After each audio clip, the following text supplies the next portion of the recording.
सभी स्टूडेंट्स को good morning. Ramkumari PG महाविद्यालय की ऑनलाइन क्लास में आप सबका स्वागत है। आज हेडिंग डालो आप अपन बीए पार्ट फर्स्ट का पृथ्वी की जो आंतरिक संरचना है वो वाला चैप्टर पढ़ रहे थे, उसमें हेडिंग लिखवा गया आप कल जहाँ लिखा उसके आगे भूकंपीय तरंगों का अंकन। भूकंपीय तरंगों का अंकन।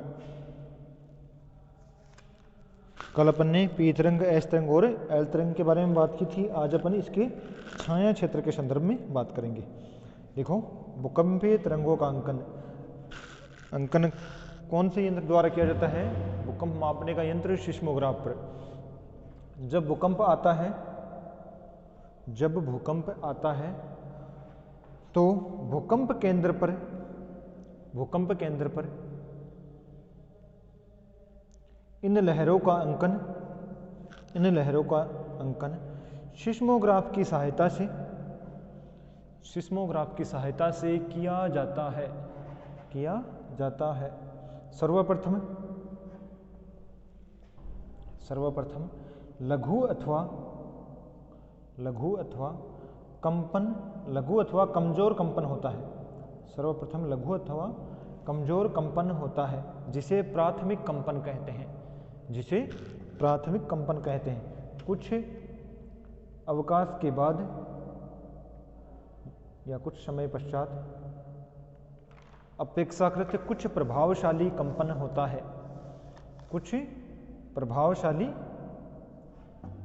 होता है जिसे द्वितीयक कंपन कहते हैं।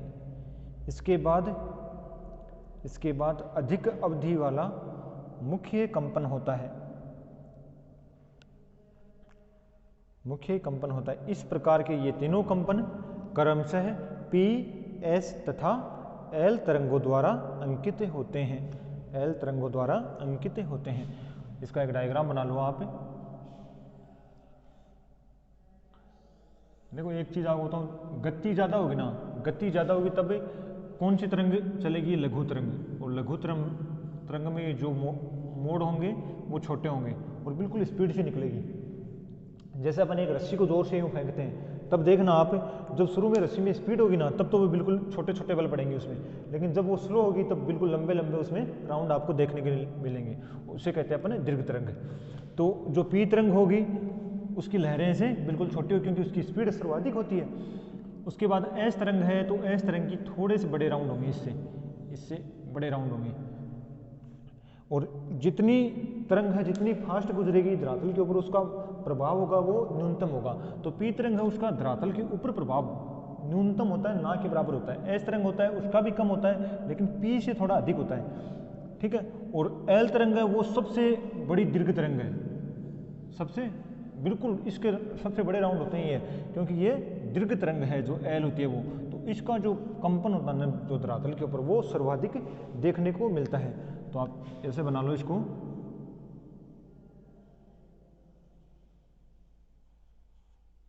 ठीक है, ये तो कौन सी तरंग है? पी तरंग। और उसके बाद में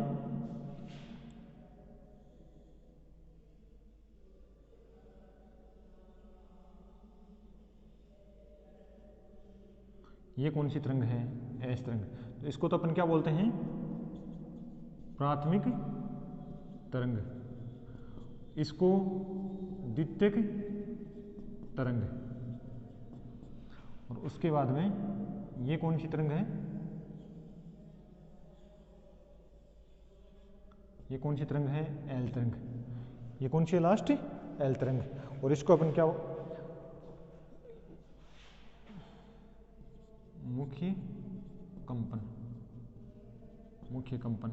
ये इसको अपन द्वितीयक कंपन और ये प्राथमिक कंपन। जो धरातल के ऊपर अपन को महसूस होता है सबसे न्यूनतम, उससे ज्यादा, और लास्ट एल तरंग का सर्वाधिक कंपन होता है धरातल के ऊपर। अब नेक्स्ट हेडिंग आप लिखो, ये डायग्राम बना लो। उसके बाद हेडिंग लिखो आप, भूकंपीय तरंगों का भ्रमण पथ।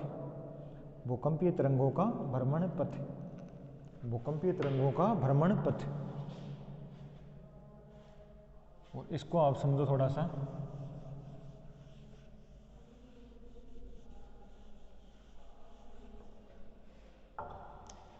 देखो, ये अपनी संपूर्ण पृथ्वी।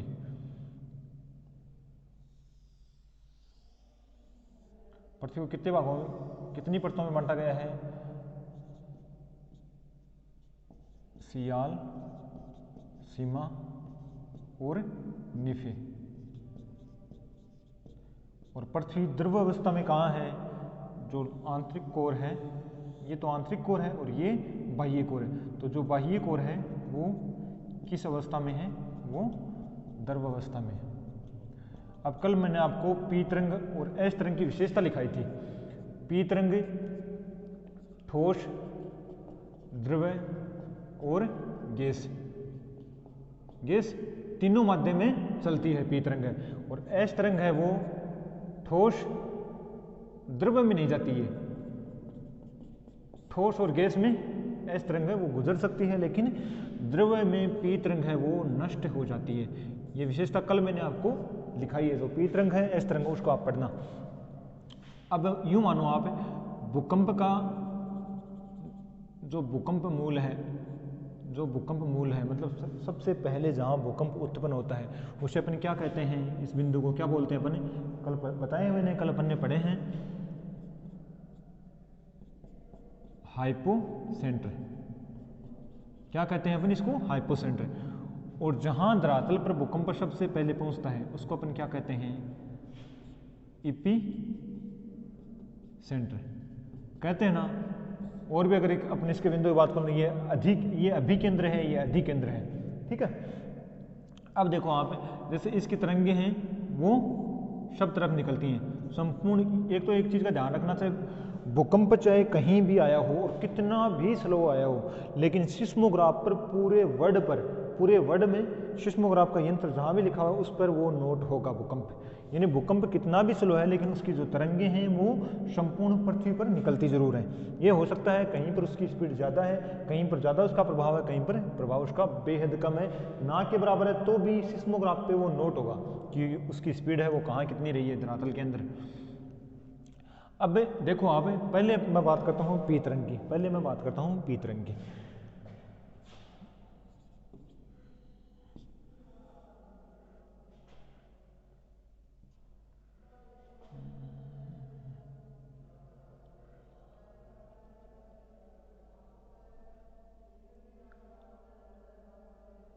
यहाँ ये पी तरंग है वो ठोस से निकलने में तो उसको कोई प्रॉब्लम है नहीं।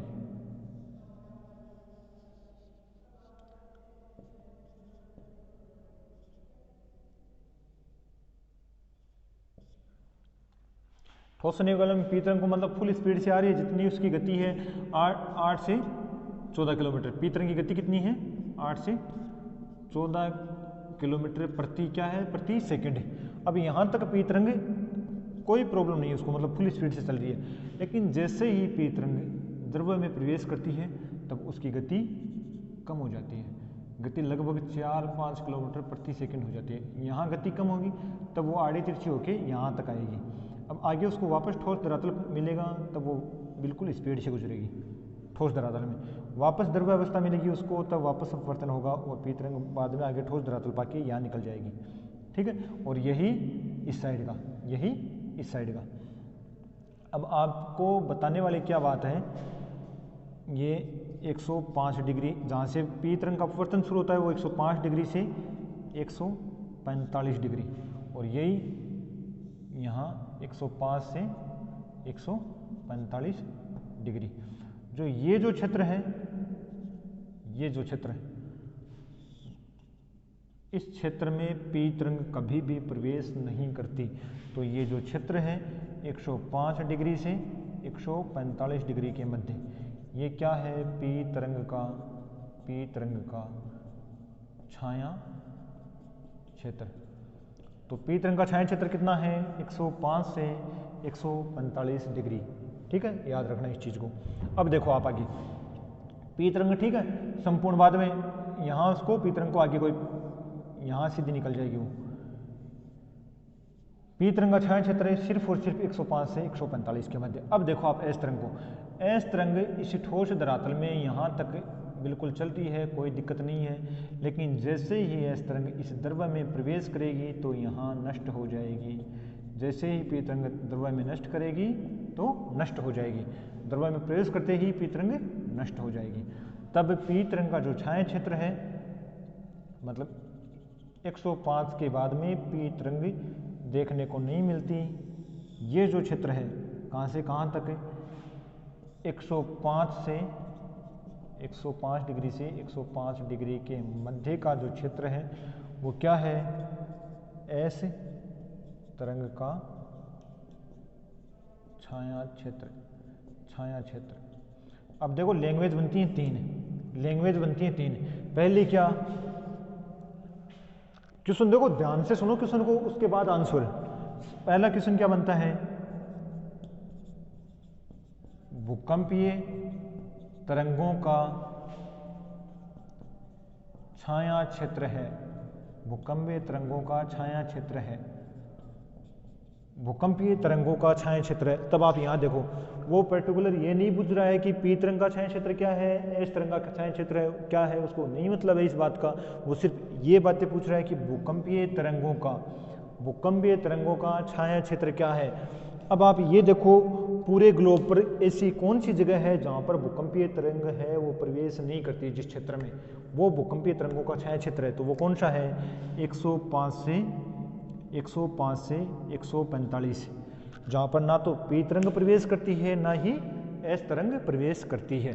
तो इस क्वेश्चन का आंसर क्या होता है, 105 डिग्री से 145। ये क्या है, भूकंपीय तरंगों का छाया क्षेत्र। उसके बाद में पी तरंग, क्या, पी तरंग का छाया क्षेत्र। पी तरंग का छाया क्षेत्र क्या है, वही 105 से 145। ये क्या है, पी तरंग का छाया क्षेत्र है। अब अगला क्वेश्चन है, एस तरंग का छाया क्षेत्र वो कितना है, 105 से 105 डिग्री।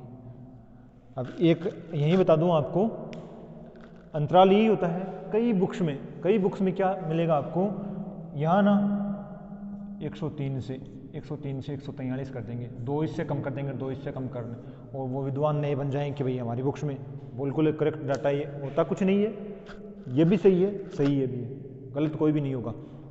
इधर से 2 घटा दिए, इधर से 2 बढ़ा दिए, तो वही बात है, कोई प्रभाव पड़ता नहीं है इस चीज़ का। तो भूकंपीय तरंगों का छाया क्षेत्र क्या है, 105 से 145।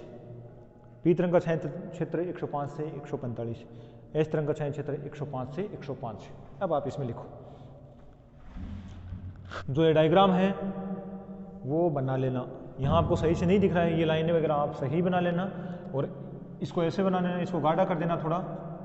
यानी पृथ्वी का जो आंतरिक कोर है वो क्या है, ठोस है, आंतरिक कोर ठोस है, और ये क्या है, ये द्रव है, ये द्रव है। और यहाँ पर जो पी तरंग का छाया क्षेत्र है, एस तरंग का छाया क्षेत्र है, वो लिख लेना। भूकंपीय तरंगों का भ्रमण पथ, हेडिंग भूकंपीय तरंगों का भ्रमण पथ, और इसमें लिखो आप भूकंपीय तरंगों की गति तथा भ्रमण पथ के आधार पर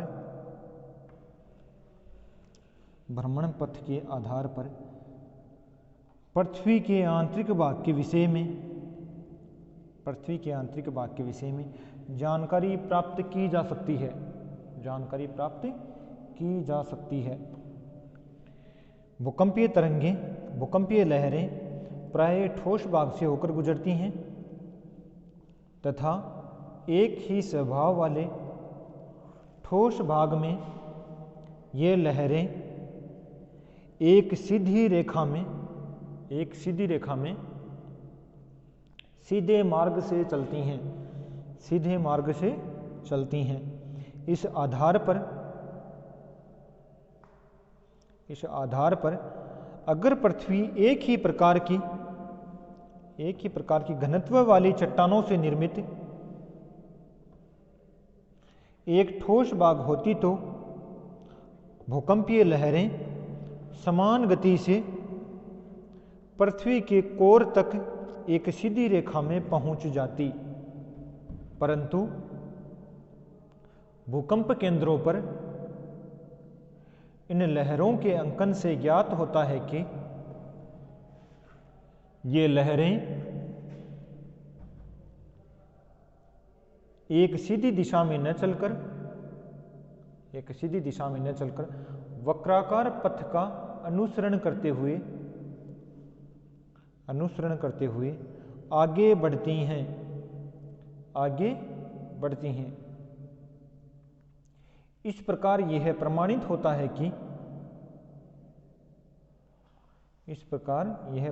होता है कि पृथ्वी के अंदर घनत्व में विभिन्नता है। इस घनत्व की विभिन्नता के कारण लहरें प्रावर्तित होकर वक्राकार हो जाती हैं। परिणाम स्वरूप उनका मार्ग भी वक्राकार हो जाता है। आंतरिक भाग की ओर घनत्व बढ़ता जाता है, अतः कोर में पी तथा एस तरंगे वक्राकार होकर सतह की ओर अवतल हो जाती हैं। पैराग्राफ चेंज करके लिखो। ओल्डहम नामक विद्वान ने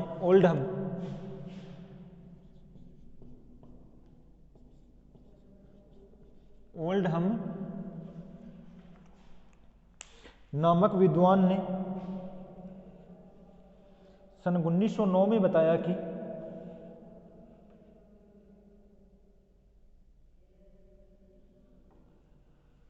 कि भूकंप केंद्र से 105 डिग्री कोण की दूरी पर एस तरंगे विलुप्त हो जाती हैं।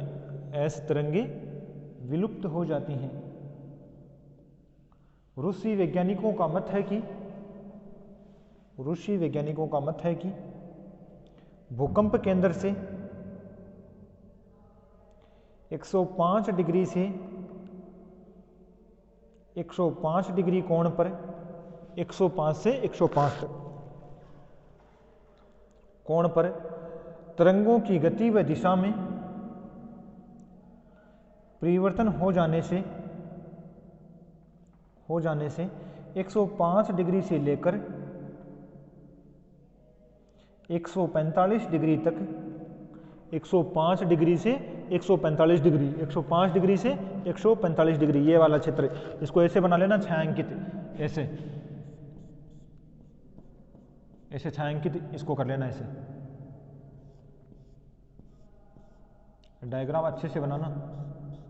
जैसे छायांकित भाग है ये वाला, इसको लिख देना भूकंपीय छाया क्षेत्र या फिर पी तरंग का छाया क्षेत्र। और उसके बाद में जो ये संपूर्ण है इस एक रो को पूरी को ऐसे कर लेना और इसमें ये रो बनाना और लिखना एस तरंग का छाया क्षेत्र पी और एस का। 105 से लेकर 145 तक कोई भी भूकंपीय तरंग नहीं पहुंचती। पृथ्वी के उस भाग को जहां कोई भी भूकंपीय तरंग नहीं पहुंचती भूकंपीय छाया क्षेत्र कहलाता है। इसका कारण है कि 2900 किलोमीटर की गहराई पर पी तरंग अपवर्तित हो जाती है। क्योंकि यहाँ पर पृथ्वी क्या है, द्रव अवस्था में है, अपवर्तित हो जाती है। और एस तरंगे एस तो लिक्विड में प्रवेश ही नहीं करती, तो एस तरंगे आगे नहीं बढ़ सकती हैं। भूकंपीय छाया क्षेत्र के आधार पर कहा जा सकता है कि पृथ्वी का क्रोड या बाह्य कोर द्रव अवस्था में है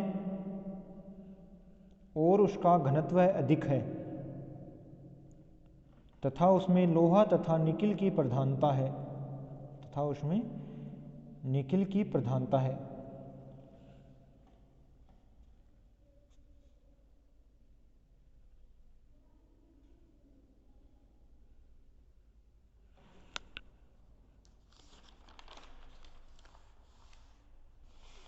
आगे हेडिंग लिखो आप पी तथा एस तरंग का वर्गीकरण। पी तथा एस तरंग का वर्गीकरण। आज के लिए इतना काफ़ी, ये देखेंगे अपन नेक्स्ट क्लास में। धन्यवाद।